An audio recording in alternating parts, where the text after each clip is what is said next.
Charcoal just, it's more of a purist sort of way of cooking. You've got the fat drips down onto the hot coals, and it infuses your meat with the nice flavours. And nowadays people are sort of going nuts for that sort of thing, and I think they just want to get back to basics.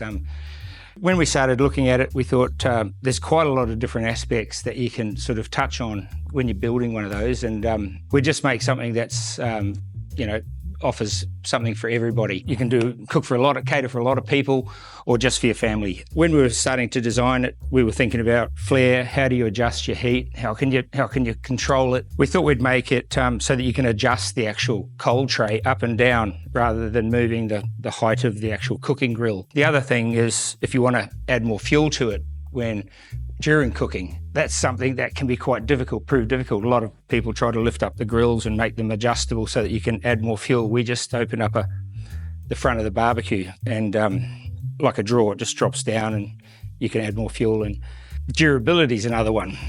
They can sometimes get to, I've had it up to 850 degrees C internally, and I can still touch the outside. Whereabouts you're going to put it, where it's going to be located. It could be next to the beach, it could be, in the hills, it could be in the mountains, it could be in a valley somewhere.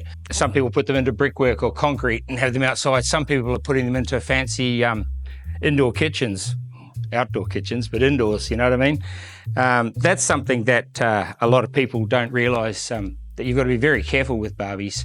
They're all made for outside, and that's because they produce a fair bit of carbon monoxide, which can be dangerous. You can't taste it, you can't smell it. And this is something that you need to be mindful of when you design your outdoor room, that it is an outdoor room. Make sure that there's plenty of ventilation, the air can breeze through that area and take any products of combustion out of there, because you don't want to hurt anybody just to cook a good steak. We've actually designed these products with a twin skin. So when you install them into timber joinery, they're insulated inside. So we try to reduce the amount of conductivity coming out of the barbecue and onto the materials that you built your kitchen out of. The ease of cleanliness, these are relatively simple to clean. The parts are fairly big and they lift out easily. They can be put back in easily, and they're nice and durable. They're predominantly 304 grade stainless is what we use right through the whole manufacturing of those products. I think what we've come up with is something that's pretty good.